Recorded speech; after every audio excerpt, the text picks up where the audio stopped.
Today, we're diving into a song called Rosita. And on the surface, you might think it's pretty simple, pretty straightforward. But as we're about to see, there is so much more going on just beneath the surface. Right out of the gate, the song just does not pull any punches. These lyrics seem to scream that this is just a song about raw physical desire, pure hedonism. But is that really all there is to it? So that's the big question we're going to tackle. Is this just a song about sex? We're going to peel back the layers here using a few different tools, from psychology to sociology, to see what this one song can tell us about our instincts, our society, and desire itself. Okay, let's start with our first lens, psychology. How do these lyrics tap into some of the most fundamental, deep-seated drivers of how we as humans behave? This line right here, this is where the song goes beyond just simple lust and gets into something way more primal. I mean, this isn't just about a moment of pleasure anymore. It's about creation, about legacy. And that connects directly to a really core idea in evolutionary theory. If you look at it from an evolutionary psychology perspective, this lyric is basically the modern-day version of a very, very old genetic program. That urge to get you pregnant is the unfiltered voice of an instinct that's been driving our species for thousands and thousands of years. All right, let's shift to another psychological concept, because the song also shows us a completely different side of desire, obsession. The singer is basically saying, hey, I didn't want to think about you. My thoughts are out of my control. Something you did hijacked my brain.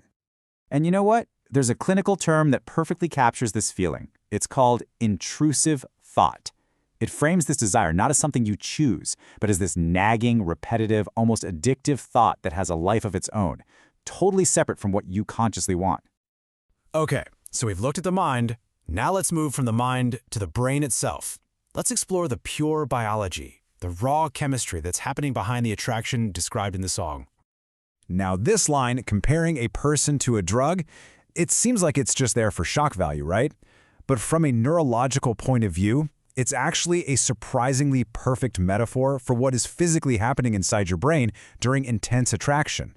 This is exactly what we're talking about. The high you get from physical touch and the high you get from a drug like cocaine are both coming from the same exact brain chemical, dopamine. The song is literally describing a dopamine rush. It's the brain's reward system going into absolute overdrive. The song also gets really specific about modern cosmetic procedures, which grounds this whole biological urge firmly in the world we live in today.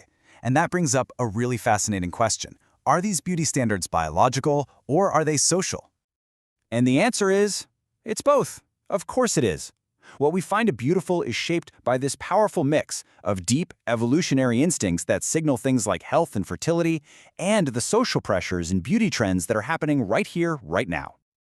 So, let's shift gears from the body to society. Let's take a look at how this song uses money and luxury items to play with power and status in this whole dynamic. You see, this isn't just an offer to buy a nice gift. The fact that he specifically names a high-fashion, super expensive designer brand like Rick Owens, well, that's a very deliberate choice. It's about sending a message that's much bigger than just affection. And this concept from sociology just explains it perfectly.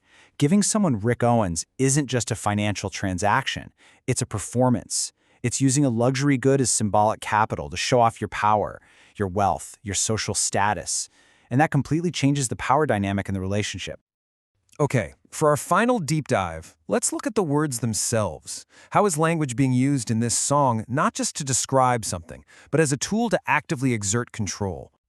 So here, you have this really powerful, loaded language from religion. We're talking demons, exorcisms, and it's being dropped into a sexual context. So what's that language actually doing there?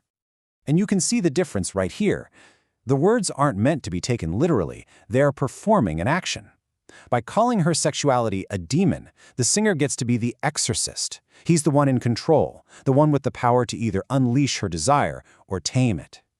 So after looking at this song through the lens of psychology and biology and sociology and even linguistics, what's the big picture? What does this all really add up to? I think what this really shows us is that even art that seems really simple can actually be a mirror. A song like Rosita becomes this tiny little world, a microcosm, that reflects all these huge, complex, and often contradictory forces, everything from our ancient biology to modern-day consumer culture that make us who we are. And that kind of leaves us with a final thought. This way of looking at things isn't just for this one song. It's a tool you can use for anything. So the next time you hear a song or watch a movie or see a piece of art that grabs you, ask yourself what's really going on here just beneath the surface.